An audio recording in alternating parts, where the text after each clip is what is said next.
Kaleidoscope Viet.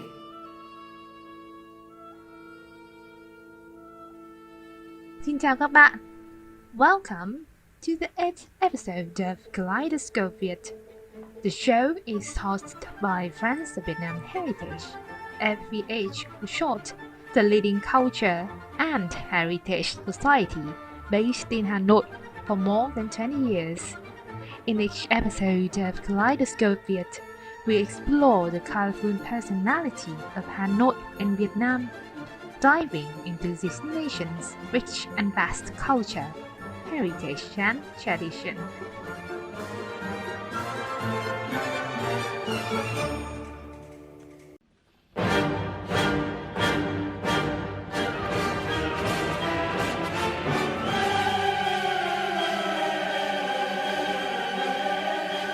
Classical music generally refers to the formal musical tradition of the Western world. This type of music is often characterized by complexity in its musical form and harmonic organization. As a result, this genre overwhelms many people in Vietnam. Well, I actually don't listen to the classical music actively. I think most of my friends in the same generation with me, normally they do not listen to classical music often. Some may prefer other types such as rock or pop and ballad, and some like rap. Most of the people around me don't listen to such kind of music, as I feel it's old and difficult to feel. They prefer pop music more.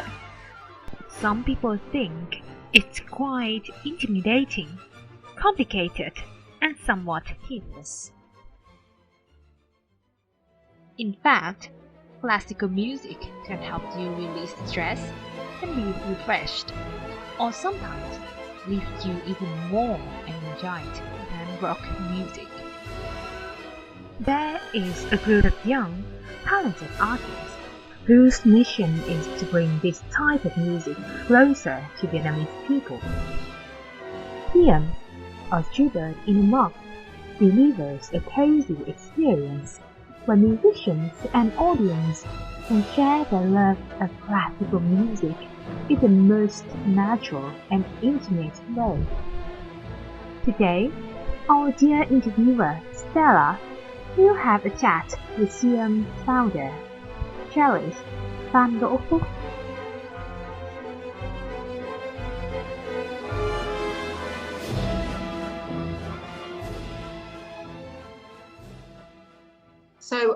So we're talking today with SiaM, with Mr. Phúc from SiaM. So what does the name SiaM mean, and how did you come up with that name and why? SiaM, actually, a lot of people told me SiaM sounds like a city in Thailand. Not a city, like the old name. I call it SiaM. I think I call it. I'm not sure what the pronunciation is, SiaM or SiaM, yeah. Right. So, and actually, so I guess I first explain why is SiaM. First, it's actually an acronym. It's SiaM. It's Schubert in a mug. Is a name. Yeah, so basically you can imagine like a composer, Franz Schubert, and we put him in a mug of tea, basically. That's how, and it has everything to do with how we do things, and it actually, right now I think now that we look back to our journey for 2 years now, it actually encapsulates that spirit very well, and I'm very glad that you stick with it. I would imagine, I'm not a musical person. I love music, but I don't really know enough about it. But so is your name quite unusual compared to other similar groups to you? Oh, yeah. Well, when we set out the name, we didn't try to be different or anything. We just tried to find something that really speaks to us, and so I guess I explained to you how we end up with it. So there are many classical music composers, And I use the term classical here to mean like the Western art music. Yeah. So it could, from Bach to, now I have Bernstein and Gershwin and all these guys. And every composer has a personality, a style, you would say. Some is very extravagant, some very big, huge, long pieces like, Wagner, huge symphonic work, the Ring Cycle, last 4 days, yeah, huge and gigantic work. And some others more interested in smaller, more intimate. And Schubert is one of them. And how do you, because as I said, I'm not a musician, and some of the people listening, what would make Schubert more of a smaller, condensed version? Do you mean his music, or do you mean? No, I don't mean about his stature as a composer. He's as great as the biggest one, as great as Bach, perhaps, and Beethoven, same. But it's just a choice of the thing that he writes. He wrote symphonies a lot, of course, but he was known for his songs, Lieder in German. Yes, so he loved writing songs, and rarely any composer wrote as much as he did. I think 500-600 Lieder. Wow. Huge amount. Wow. And he really found a way to master this genre. It's very condensed and concise, right? You have only one singer and one piano. That's it. And he found a way to make the two work and complement each other. And it's really genius the way he could do it. There are a lot of songwriters, yes. And some other composer try to write song, but I don't think anyone really get to the level that Schubert really got with his songwriting. And is that even, are you talking about in just the classical world, or even today in any genre of music, or just the classical? I don't know enough about today, so I can't make judgment. But I think compared to other in the same Western art music, I don't know anyone else that could get to the level of sophistication and the extensive amount of work for singers that Schubert wrote. Wow. And he really mastered it. And for the singer, was it quite challenging for the singer as well? Not just from the piano, but for the singer, was it quite challenging? For both. Yeah. So I think for the one hand, of course, very difficult for singers, and on the other hand, for the pianist too. And I think he was quite revolutionary in the way he wrote for the piano, the accompaniment, so-called. Because it's really, in a lot of cases, it's no longer just an accompaniment. It's more like a partner, like a duet. So the piano is actually very involved, and sometimes the piano acts like foreshadowing something gonna happen. Something not just complementing what the singer is doing, but like talking back and forth. Oh. And that makes some of his pieces very difficult for a pianist. And some, like my friend, professional pianist friend, complain like even some of the thing so fiendishly difficult, like to play and because he imagined this. For example, one famous one is an Erlkönig. It's about the story of a father and son riding on a horse and being chased by the demon death, basically the elf king. And Schubert wanted to demonstrate to this horse hoof hitting on the road and the urgency. So by doing that, he make the pianist do repeated octave. I don't know if the listener know what octave is, but basically you play two notes, G and G,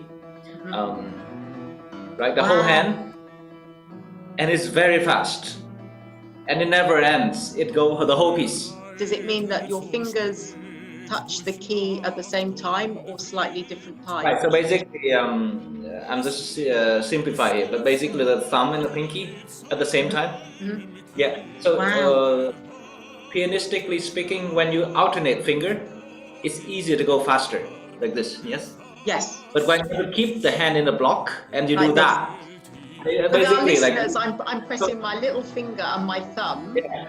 It's the same time, basically. That's really difficult, exactly. Even me doing it in the air. Yeah, and you have to do that very fast and non-stop for I think 4 minutes.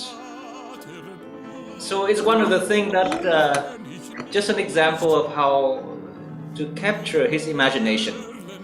He create many techniques and very difficult to create the image. So basically very revolutionary in the piano writing for songs. Yeah. So anyway, my point was that he he really enjoyed this intimate genre, and he mastered really well, and it really touched the hearts of many listeners throughout the history.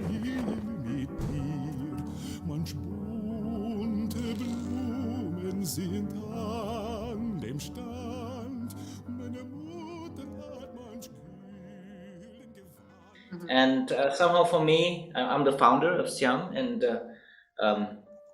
I feel like his music spoke to me the most. I guess to describe his music to me, of course, we talk about the genre, the leader, the song, yes. But in general, Schubert is basically between the classical era and the romantic era. So classical is about basically about follow structure very clearly, ABA, for example, very clear. And romantic era is about self-expression. You break all the structure, the pieces get longer and bigger, thicker, just to express themselves.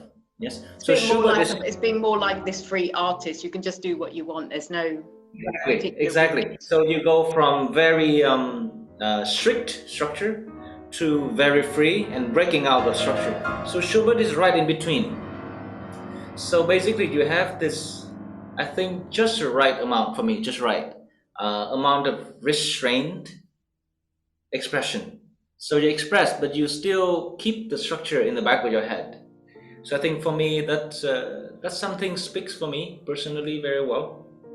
Yeah, of course, some composer really express wholeheartedly everything. Yeah, they gave everything, their heart out. For example, the romantic of the Russian, Tchaikovsky, Borodin, those guys, basically, you can hear them weeping in the music, basically. But Schubert, for me, still, he keeps structure. So always a certain amount of restraint. Yeah. And it's super intimate. So you came up, did you, so back to your group, did you come up with the name? Did you join with your friends to create this group and then come up with the name? Or did you think it'd be great to have a group with this name and then you find the people? Basically, I thought of the name and I asked, and then I started to ask people who I thought would be a good fit to join the group. And then I said, okay, I'm thinking of this idea and this is the name, and what do you think? We can, of course, I was open to change if they like. But basically, at the time when I asked, everyone enjoy the idea and enjoy the name, so we stick with it. I think it's really nice, especially like now I understand a little bit more. I've come to one of your events, and for me, I really like it because I'm not being a musical person, but what I really liked about your group is that it's very similar to FEH, where you combine a few things, you do your talk, you explain things. It's not just launching straight into music, and it makes it feel like a little community and this nice group, like an intimate group. So I like the way you do your events. And did anybody, so the current members of SiaM, I call it SiaM, are they the same that joined you right from the start? Actually, at the beginning, it's me, and then I invited Tu. Tu is a pianist, wonderful pianist. She finished her master degree in Hungary, I think 3-4 years ago. She returned to Vietnam, and then I had a chance to collaborate with her on a different project and really enjoyed her playing. So I asked her to join. And then at the time we have a Thai violist, plethora Phan. We call her Jup Jup. That's her nickname at home, but it's very cute. She's wonderful musicians. Unfortunately, Jup Jup had to leave us because of during the pandemic. It was very difficult for her to stay. The whole visa paperwork. Yes. Yeah. So she had to leave. So now, actually, she established herself really well in Singapore. and we are very happy for her, and we look forward one day she'll come back and play with us again. Yeah, or you could do a collaboration if you go to Singapore or whatever. Yeah, nice. Exactly. Yeah, now I think so easy to travel. Hopefully after this whole COVID thing is over. Yeah. But yeah. So basically, and then after that, and then of course my wife, Liao Xinqiao. She's Taiwan. She's Taiwanese. She's from Taiwan. Yes. Yeah. And at the time, actually, we were separated back then because of COVID. Wow. But basically, we talked online, and then she helped me with ideas and how to lead the group. Yeah. So, and then also at the beginning we have Anne is our manager. Because musicians, we don't want to think too much about organization stuff, and we're very lazy and sloppy. So it really needs someone to keep our feet on the ground. So important. It's not just about flying with the music. It's a lot of other things like selling tickets and advertising and stuff like that. Yeah. Effectively. So we're so grateful to have Anne. Actually, Anne used to work at the VCCA, the Vincom Contemporary Center, Center of Contemporary Art. You know that place, yeah? Yes. She was some sort of curator at that place, and she's so incredibly experienced in that kind of work, organizing and all this stuff. And at the same time, she loved music and loved art. So I think it's just such a heaven sent gift to us. Otherwise, and she fits in really well, because you all have to fit in well as a group as well, don't you? Personality wise, you have to fit in well. Exactly. And then after that we have Lum, oboist. He joined us shortly after. And then we have Van. It's actually two sister. Van also finished a master in Hungary. She just returned actually just a few months ago. Yeah. Wow. Then our newest member, who is gonna join soon, is Quang. He's a clarinet player. Right. So we have two pianists. Tu and Xinqiao play piano. Yeah. We have two string player. Van play violin and I play cello. Yeah. And then we have two wind player, woodwind. We have Lum play the oboe and Quang play the clarinet. And have you all played together? Do you all play together as one group, or does it depend on the music and the? Depend on the music. Yeah. It's actually hard for this particular combination of instrument. It's kind of random, you would say. Yeah. But some people we can do, and maybe one day we would ask a composer, we'd commission a composer to write something for us. Yeah, that would be so lovely. Kaleidoscope view. Honestly speaking, I am not a huge fan of classical music, but I do listen to this genre of music sometimes. This is totally different from other types of music. Like, you know that the artists who can play pieces of classical music competently are apparently genius, because this genre of music requires both natural ability together with hard work, years of training. So I really admire the people who dare to play those pieces. My friends, just like me, truly believe that being exposed to classical music will help us to stay focused and gradually boost our memory. So back to the school time, whenever I was preparing for a challenging final exam, I will set aside 30 minutes a day to dip myself into the appealing melodies of famous pieces. And it did help me to gain a better performance, yeah. Kaleidoscope view. Now, are you fairly well known? Are you quite well known within the music community and that genre of music? I think so. I think we got, many, we have a few loyal followers, and they've been with us since day one, every concert. So it's really wonderful. Yeah. And out of the audiences that come to listen to SiaM, what's the age range? Is it generally quite young, like 25s, 30s? I think usually young adult. I think in the 20s and 30s, mostly. So young adult and young parents, I find. That's nice. The young Sometimes parents. young parents bring their kids, sometimes. Yeah. I think that's our largest group demographic, young, basically 20 to 40s. I think sometimes we have many students too. So Yeah. teens, yeah. But yes, around that age.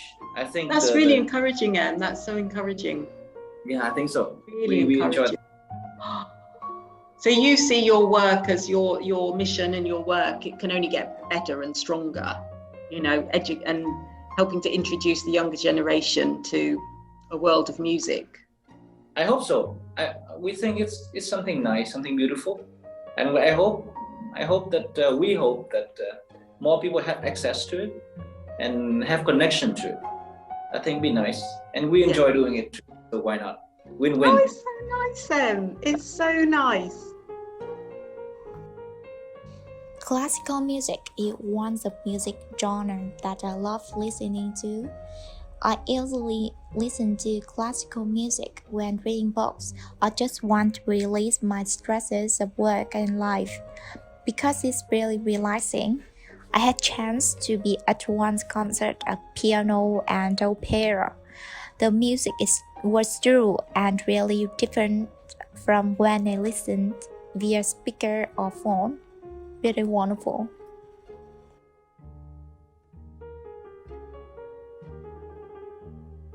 Kaleidoscope Viet. Can you just say a little bit about the background, because you're Vietnamese, so you would have studied originally in Vietnam, and then you did your further study. All of you studied for your masters and further study abroad, and then come back to Vietnam. Yeah, that's basically right. And then to work in different areas. Yeah, I think most of our members, except for me and Xin Chao, they all teaching in the academy, the Vietnam National Academy of Music. The other 4 members all teaching there. Xin Chao and I, we enjoying being freelancers. Yeah. And how many of you studied abroad? Did someone study in America? Did you study in America? No, did someone study? Yes, Xin Chao and I did. Also Quang and Lâm did too. Xin Chao and I we met at Stony Brook University in Long Island, New York. Wow. And we both finished our doctorate there. Wow. What's your doctorate in? Do a lot of musicians do PhDs? It's actually not called PhD, it's called DMA. It's DMA. doctoral in musical art. And is that a common, do many musicians do that type of Usually, study? they have to make a difference, because in music you could go deep into research. That's what a lot of musicologists do, and also composers. They do research a lot, and that'll be a PhD. But for us, a performer, they make basically another kind of doctorate degree for performer, meaning a little bit less extensive on the writing and researching, but more performing. Are you and the rest of SiaM, are you greatly influenced by more of the Western music, the old classical musicians? What inspires you about Vietnamese classical music? That's the right thing to ask. Vietnamese classical music. What is Vietnamese classical music? Well,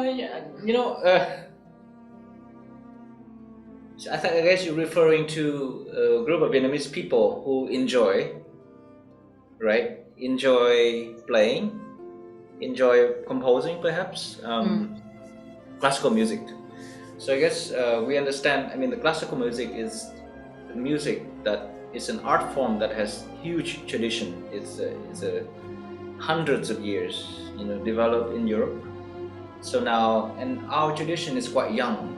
Basically, I don't know much about composers, but I know, for example, the very first Vietnamese cellists were trained in the, I think, 1920s. Wow.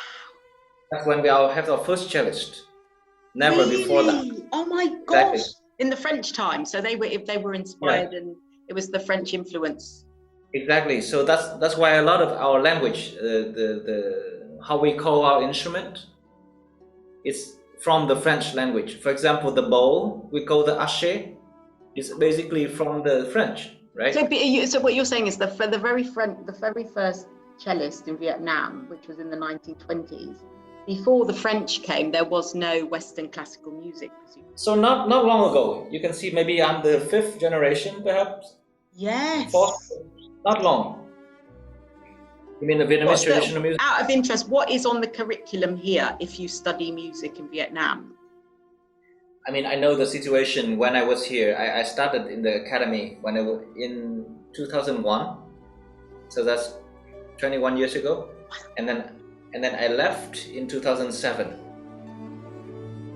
So long time ago, and then I'm sure there are many changes since at the time I left. But at the time I was studying, I know that we have to study our instrument, of course. We have to study musicianship, like, dictation and stuff, but also and history of Western music. And also we have to study some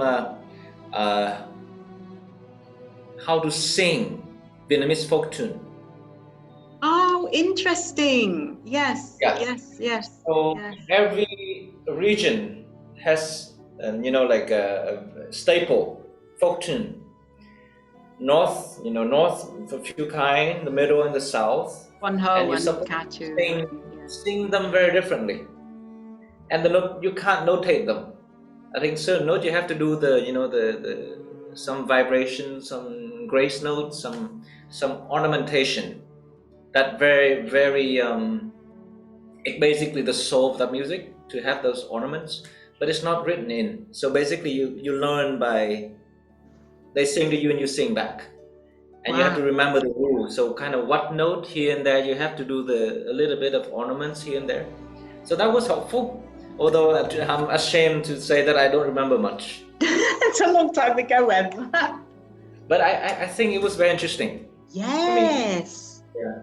And that's quite a challenge as well. So when you all went and you all met and you came back to Vietnam and everything, so with your group SiaM, is it are there a lot of other groups that are very similar to SiaM in terms of number and your audience and your genre, or do you feel that you're quite different?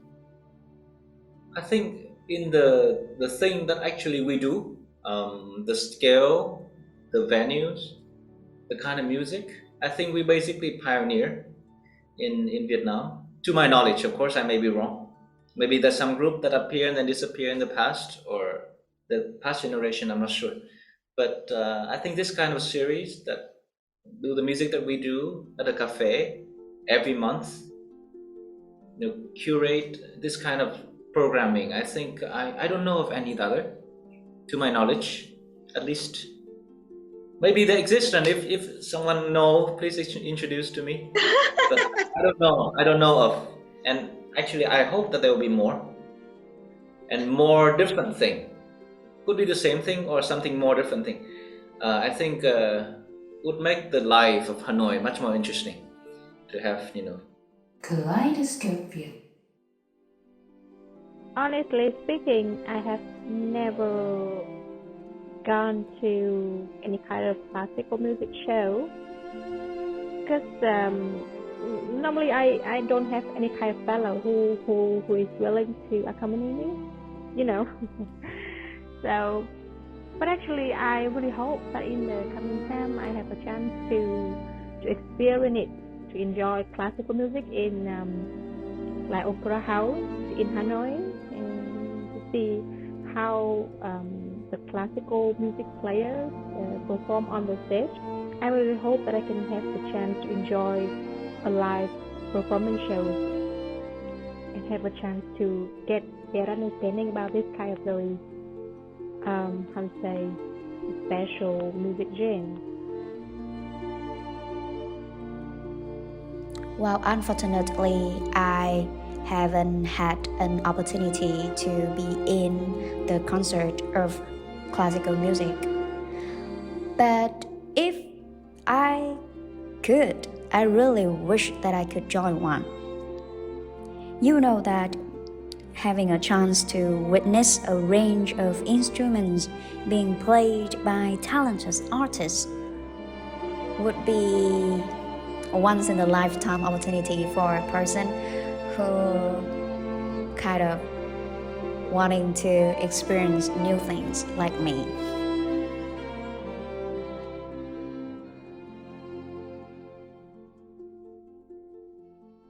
What was your very first, where was it and what did you play? And were you quite nervous?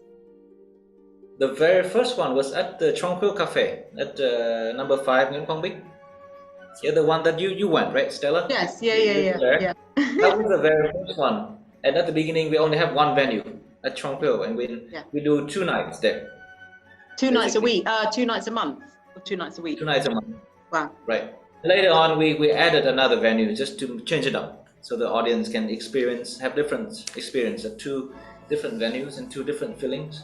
But at the beginning, it's only at Tranquil, and I think our first, the first official one was in September, and basically what we did was we did like a overture to the series.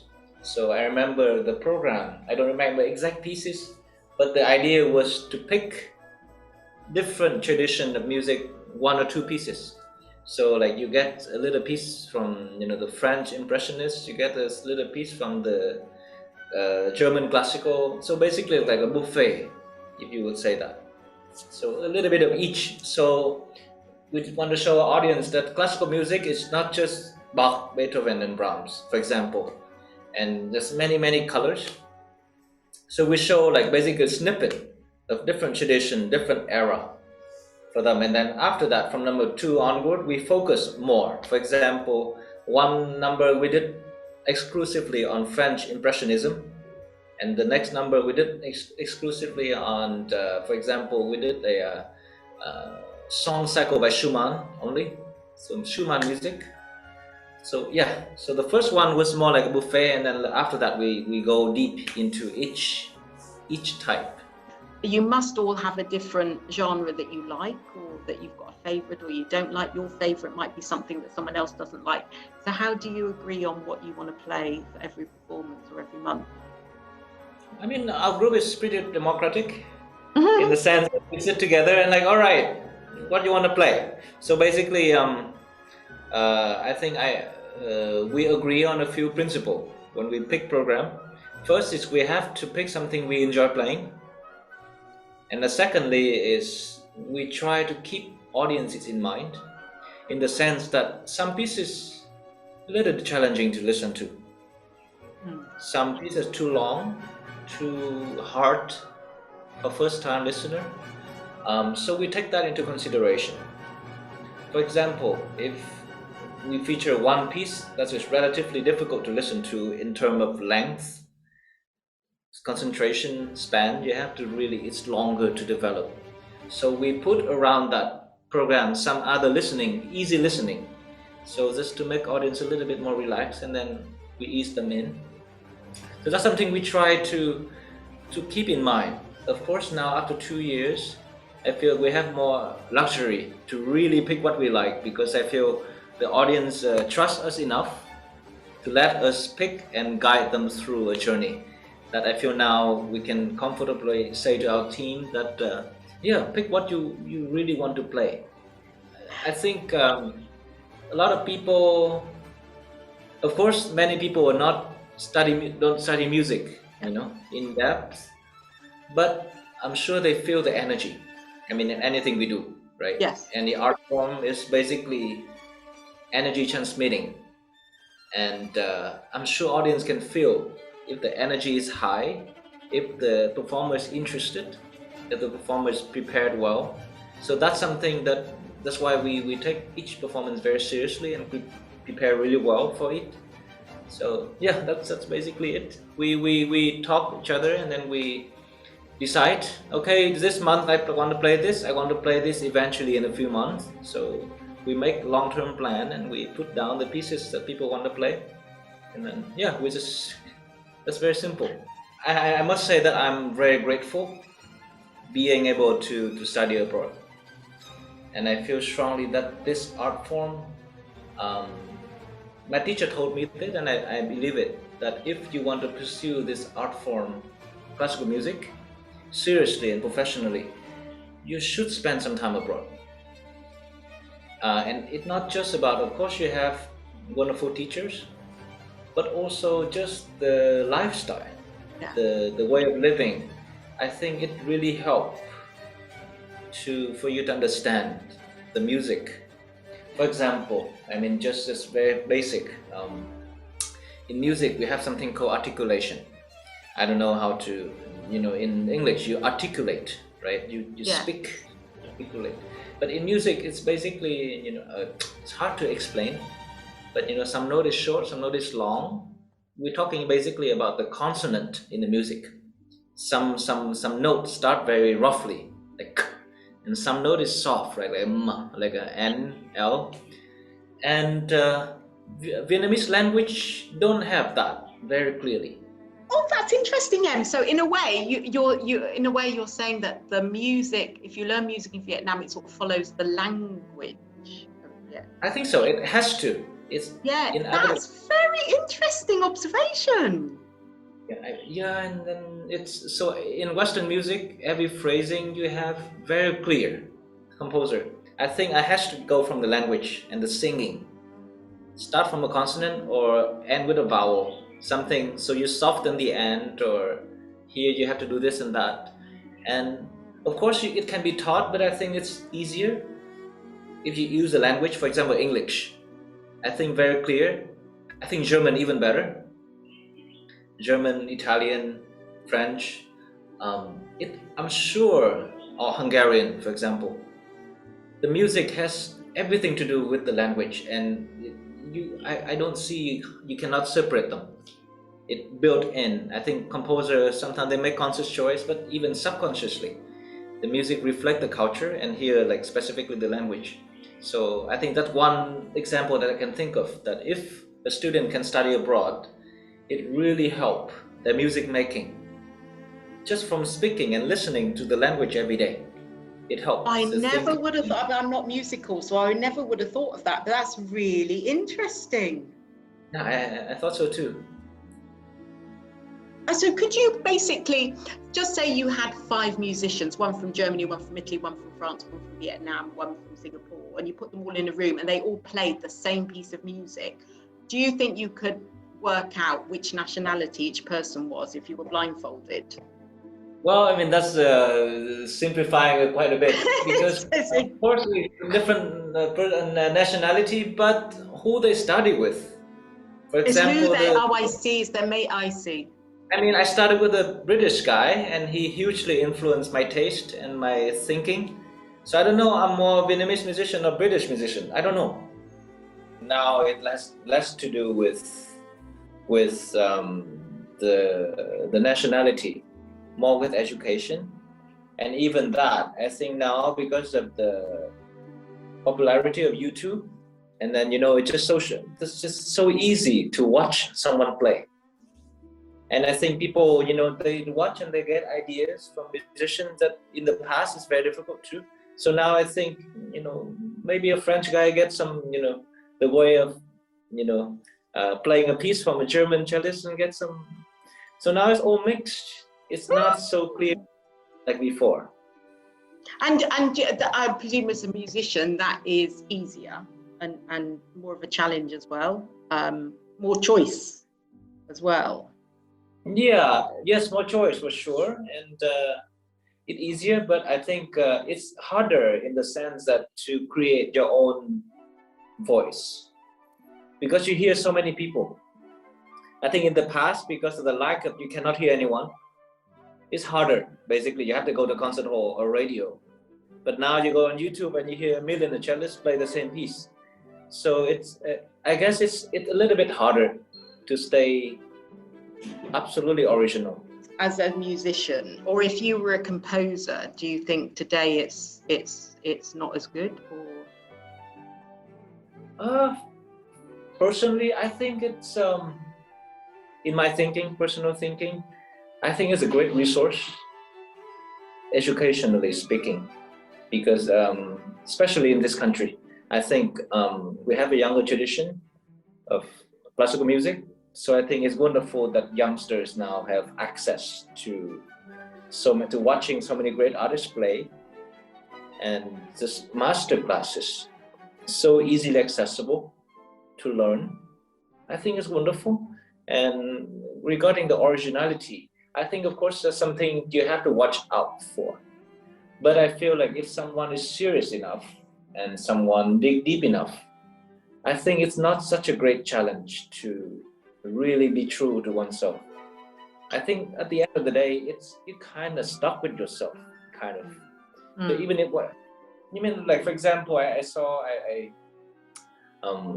sometimes I watch interview of actors and how they try to learn from the stars, from the teachers. Yes. Yeah. But they always end up completely different, even though they try to copy. Oh, I want to be like that. I want to do that like that. But at the end, it's always something else. Well, you've also got to have your own individual feel so, to it. Do you know what I mean? And yeah, you've got to be more individual.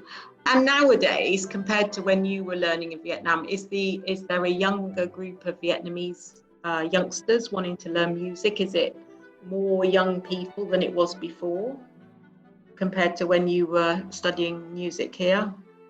I think so. I think many factors, but economically, I think now Vietnam is doing a lot better, more open. The standard of living much higher, because this kind of profession is really not cheap. To buy a cello, to buy a violin, buy new strings, taking private lesson is really not cheap. And I think the fact that now so many kids can do, meaning because of the higher living standard raise, so now more kids can pursue. I think for sure there are more kids doing that now, and I'm very happy. Yeah. It's becoming more accessible for people as well. And that leads nicely onto like every month, how many concerts and recitals does SiaM do, or does it vary on your schedules? We do once a month. We try to stick with once a month. Basically next year we'll do 10 in a year. So we take the month of Tet off and another month off. So we can take a month off, but basically we try to do every month. And if you're doing once a month, how long does that take you to prepare for that one recital? It really depends on what piece. Some piece need more time to nurture, to grow. Some piece we actually have to start a rehearsal 2 months before. So we try to do both the program of that month and the month after, just to make sure the piece has enough time to mature. And some other pieces just need 1 or 2 rehearsal. Wow, before, because it's easier to understand, easier to put together. Some pieces are harder, so it really varies. And also that leads into programming. We try not to program too consecutively difficult program 2 months in a row, because that's way too much stress. So we do. Yeah. And how do you choose how do you choose what piece you're going to play the following month? Is it by consensus, or does one person say, I think I'd like to do this, or does each person have a chance? We kind of agree on the theme and try to, like for example, we have a bunch of themes. Okay, we want to do Russian music, we want to do dance music, we want to do folk music, and let's see where to put what makes sense. We basically have a meeting to decide this stuff together. And then once we decide, okay, October is going to be Russian, for example, then we'll decide, okay, who want to play and what do we program? And then the people who want to play, what do you want to play, basically? And then who you want to invite as guests. But this coming year, our model is going to be a little bit different, but we'll introduce that later. We're still discussing. But we're going into our 3rd season very soon. And out of the range that you play, what percentage do you think you play like is purely Vietnamese composers or Vietnamese music? Very little, because already from the name, right? Shubert. So we already announced we're focusing on Western art music. Yes. But of course, we try to stay open. And if some music really intrigue us, we feel something speak to us, and we something to express, then we program anyway. For example, our coming program in June It's going to be Nice. our number 15. Yeah. We're featuring a Vietnamese composer. His name is Nguyễn Văn Quy, and we actually heard of this just by chance, and we feel very fortunate to know of him. Very, very special character. And you met him, I believe you met him, didn't you? Yeah, we actually did. And what was it like? Because sadly for our listeners, he's passed away. But yes. we were very lucky to meet him before he died, and because I know that his music is not familiar, but it's amazing music, but not familiar, particularly in Vietnam. Did you expect him, because you listened to his music, I assume, before you met him, so do you feel that him as a character matched the music? Do you, I'm not a musician, so I don't know how he as a person matches and reflects his music. I think more or less. At the time, I didn't. I think now thinking back, I think more. At the time, I think I only listened briefly to a few. He wrote a few 9 violin sonatas, and I listened to some before I met him. And yeah, at the time, I didn't make the connection too much. But I think now, in hindsight, now that we've been preparing this sonata for the concert, and I listened to them more in depth. And thinking back about our talk and the interview with him, I think it's really, yeah, it makes sense. If that, I think for Quy, I think I was just amazed. At the time, I think Shin Chao and I went to meet him in his house. And it's just amazing the amount of life force that man had. At the age of, it was 94, 95, I don't remember exactly. I think it was 95 when you met him. Yeah, I think it's just the irresistible life force. It's just the life loving and the energy that it's just it's it speak to you. No matter, I'm sure, no matter what language you speak and what kind of art form he pursues, what kind of thing he wrote poems too, and that shows.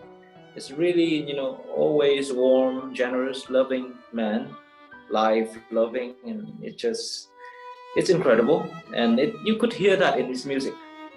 And when you met him, what advice did he give you? Because I know that he was very particular about his sonatas and his music. There's one way to do it. What information, what words of wisdom did he give you for how to interpret his music? Well, he talked very briefly. I just asked, basically asked which one is his favorite. So he gave me, it was I think number 8, and then he also liked his earlier one. Number 1, for example, is the one that he used a lot of folk tunes, a lot of Vietnamese folk elements. And really? Oh, I'll have to pay more attention to it. Interesting. Yeah. So it'd be very obvious once you start listening. It's very heavily folk influence, and you could recognize the tune right away. The harmony, the color, right away. And basically, has it explained a little bit his vision, where he got it from what era, what area of Vietnam. He is from the north, the folk music from the north of Vietnam, for example. And he just explained to us a little bit. And then also, I remember also that he was very particular about, he don't want people to change his music. Yeah, so you have to stay what I wrote, you do it. And even sometimes because sometimes people make transcription, meaning, it's written for violin and piano. But for example, César Franck, a French composer, he wrote a violin and piano sonata. But there are many people make arrangement or transcription, for example, cello and piano or many other instruments. Oh, they changed the instrument. It's not written for that instrument, but they decide to change the instrument. Yeah. And that is okay. And many times it worked really well. It could work many times. But for Quy, I think he made it very clear that he doesn't want that. So we thought, okay, well, if he said so, then we don't do. So we stick with violin and piano. So we try to find really amazing violinists and pianists to play his work. Yeah. And what was because he was unfamiliar to them, what is their view of his music? Were they very surprised? then do they see it as something quite different? Because I'm not a musician, but I know a lot of people say that his music is quite different for the Vietnamese ear, because it's a mixture of Western, French, Vietnamese. It's quite not usual for the Vietnamese community to listen to. Do you know what I mean? Yeah, I think I could see that in some sonatas. I think some are more accessible. Number one, for example. It's more accessible because it's got probably the more Vietnamese folk feel. Exactly. Yeah. So some pieces are more accessible, more familiar sounding, and some are a bit harder to listen to because, and it not just with Quy. For example, I think in general people enjoy listening to something that has a distinct tune, something a nice, friendly tune you can hum to and it come back. Part of the reason why popular music is so popular, because that's basically they play on the idea, right? You have a tune and you do it again and again and again, and many classical music has wonderful melody, and Quy too. But I think some his later sonata, for example, he less emphasis on that and just more experimental with the tonality. Interesting. And so for you in SiaM, out of all his sonatas, do you all have a different favorite, or have you all pretty much agreed on this one sonata that you think is all your favorites? Three violinists and each played two, so obviously they picked those two, so I'm sure they like different one.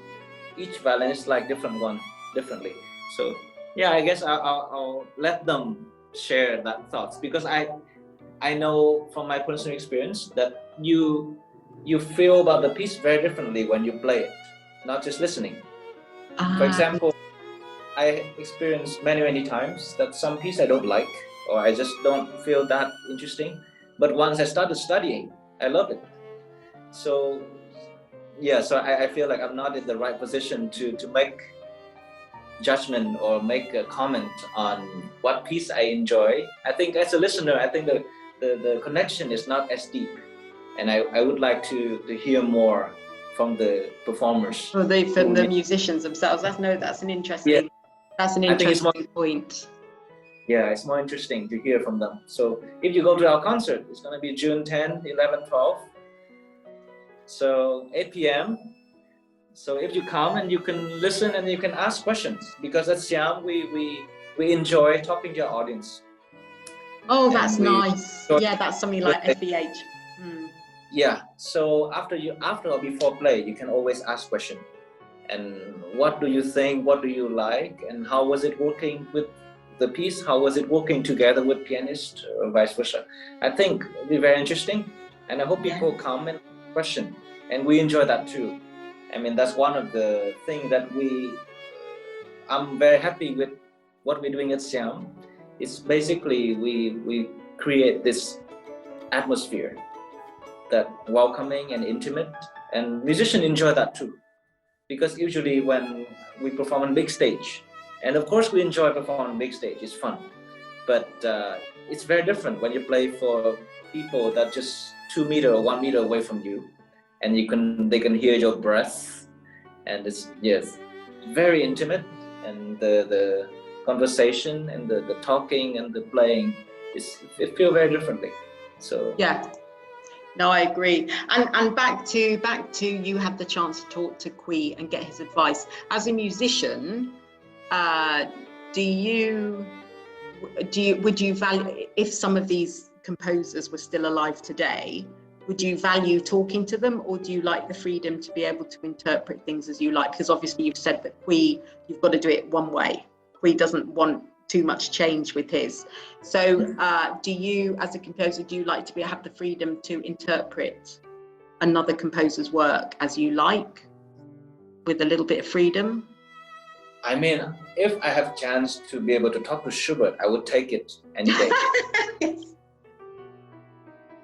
I mean, I think once you decided to play works of these masters, I think there's certain trust and certain belief, like a faith. Not faith, I think faith is more like I don't want to say blind faith, but admiration. And as this like this. And already accomplished, and we everyone agree unanimously that these are greats, the greats. So, I mean, who are we? Some lowly musicians that we try to encapsulate their great vision, right? So I would love to, if somehow Schubert, Beethoven alive, would love to have a conversation with them. What did you think when you write that? Like, what are you trying to go after, anything? I think it's very interesting. Were you able to ask Qui how the music came in his head and how he was able to do it? I mean, he told us a little bit about his background and how he, I think he learned harmony basically in France, but composition he's self-taught. So he basically he enjoyed Beethoven, so I'm sure he looked at his Beethoven sonata, violin sonata, and then learned the form, how things are laid out, how to make a structure. I think those things he learned himself, which is quite admirable, because usually it's not easy. Really? Gosh. Yeah. Gosh. So he's very talented. Wow. Yeah, I think he has big will, which is, I think, perhaps one commonality between him and Beethoven. I know he made the parallel sometime about Beethoven wrote 10 sonata, I wrote 9, for example. Yeah, I think it's for me, the will is very visible in both of these guys. Some overcome difficulty. I think that's very valuable trait, and it's speak in the music, the will. And back to you and SiaM. What's your ambitions for the future? Are you quite happy to do your recitals once a month, or do you also get involved with as a group? Do you get booked to perform as part of another performance, or do you just perform only as SiaM, as your group? Yes, I mean, already we had some collaboration in the past with VCCA and with Goethe Institute. In the future, we already have some plan to collaborate with other places, some embassies, some cultural center, and that's what we want to do. But anyway, we want to keep our core program at Tranquil. Yeah. That's what we enjoy. Yeah. And your philosophy, because I said before, for FEH, I think that you are very similar to us, because you're intimate and small but not too small, and you mix things with music and explanation, Yeah. And you create this lovely, it's like you understand something with a group of friends. It's you learn something as well. It's not just listening to music and you've gone to listen to music, but you've learned something that you wouldn't necessarily have learned. And I find that when people understand a little bit about the work, they have deeper connection when they listen to it. So that we try to do. Basically, the ultimate goal is to strengthen and deepen the connection between the work of art and the people, right? And I find from my personal experience that when I went to museum or went to exhibition, I love it when there's an art curator and she explained, okay, this line, the tradition is why you draw like that, and the contrast between color, and you appreciate the art more after you know this stuff. So I want to create a similar experience for people coming to SiaM, that they also learn something to deepen their connection with classical music. Oh, I think that's really nice. So I agree with it. And I think for me, having been to some of yours, I learned a lot, and it makes it more accessible. It definitely makes it more accessible, And before we go, what's your Schubert, apart from Schubert, have you got another composer or genre of music that you absolutely love? Oh, I love jazz. Do you? Do you play jazz as well? Does SiaM do jazz? No, I suck at it. I'm terrible. Really? I cannot do it. No, terrible. But I love it when I hear people do it well. It's amazing.